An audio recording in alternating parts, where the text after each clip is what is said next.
Thanks for asking. I'm not running for president in 2020. Yet. She's back. Okay, maybe not totally back, but there are definite whispers that Hillary Clinton may not be done with politics after all. That she might just run for president that one more time in 2020. If you're counting, that would be 3 presidential bids for Clinton. You think I'm kidding? Well, here's Hillary herself talking about running again in an October interview. Do you want to run again? No. Wait, No. that was a pause. Well, I'd like to be president. Okay. Look,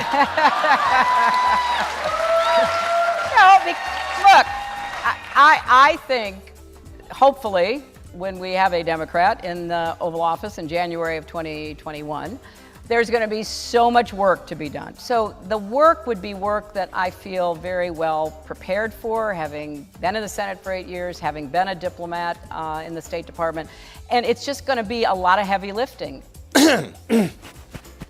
You know what's going on there, folks. And from Clinton's perspective, you can see how this all makes sort of sense. Buyer's remorse from voters who helped elect Donald Trump in 2016. The backing of an energized female base within the Democratic Party as demonstrated in 2018. Plus, if Joe Biden, 75 years old, and Bernie Sanders, 77 years old, can run again for president, why can't Clinton? Here's the thing.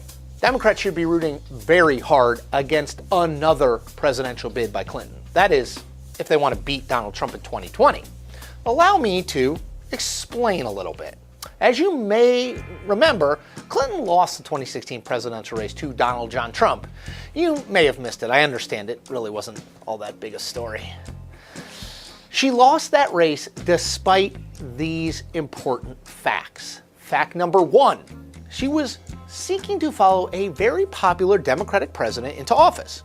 Fact number 2, she dramatically outraised and outspent Trump in all key battleground states. Fact number 3, a tape emerged just weeks before the end of the 2016 race in which Trump made a laundry list of misogynistic comments. Number 4, fact, her opponent was Donald Trump. Yes, there were mitigating factors, most notably James Comey's decision to announce that he was reopening the FBI investigation into her use of a private email server just days before the 2016 election, and the strategic release by WikiLeaks of hacked emails from the Democratic National Committee that were designed to embarrass the Clinton team and distract them from the task at hand did have an impact. But, the 2016 race was still a very winnable one for Clinton, and one that most experts, polls, and people expected her to win, and win easily. And then she lost. Now, the roots of that defeat are pretty obvious in retrospect. People didn't like Trump, but they didn't like Clinton any better. People didn't trust Trump or think he was, well, honest, but they felt the exact same way about Clinton. So in the end, people voted for Trump. And yes, I know Clinton won the popular vote by almost 3 million ballots, but that's not how we elect presidents. They voted for Trump because they wanted radical change. And he was that change. Clinton was, well, more of the same. Here's a number that tells the story of that election and backs up my point. Almost 4 in 10 voters said the most important thing about a candidate for them was that he or she could bring about needed change in the country. Trump got 82% of the vote among that change group. Clinton, 14%. Now, ask yourself this. What's changed between then and now? I'll answer that one for you. Not a hell of a lot. If anything, Clinton is in a worse position, politically speaking, than she was back in 2016. According to Gallup polling in September, just 36% of people have a favorable view of Hillary Clinton. That's down 7 points from where it stood just before the 2016 election and ties for her lowest favorable rating ever in Gallup polling. Why? I mean, honestly, who knows? Some of the low regard in which Clinton is held is tied to the devastating efficacy of Trump's crooked Hillary attacks. Some likely has to do with her decision to remain a vocal and high-profile critic of the president even after she lost. Some, maybe much, of it has to do with the fact that negative feelings about Clinton are baked into the electorate, and it's hard to see how they will ever change. That deep-seated negative opinion about Clinton is at the center of why she would be a very poor choice for Democrats in 2020.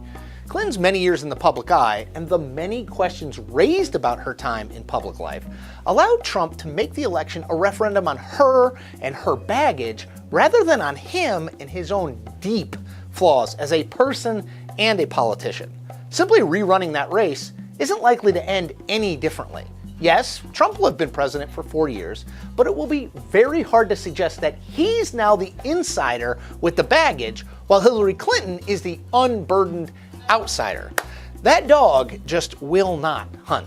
Beating Trump is harder than it might look from the outside. For all of his abnormalities in office, he has demonstrated an ability to rally the Republican base like few GOP politicians before him.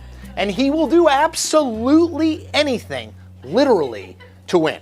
Democrats would do well to try a different approach than Clinton used in 2016, which, if you boil it down, amounted to this. I'm running against Donald Trump. You're certainly not going to vote for him, are you? And they'd be well served to try a different candidate to deliver that different message. Not someone who was rejected by voters in the last presidential election, even though she was running against, and I'm not exaggerating here, the weakest Republican nominee in modern memory.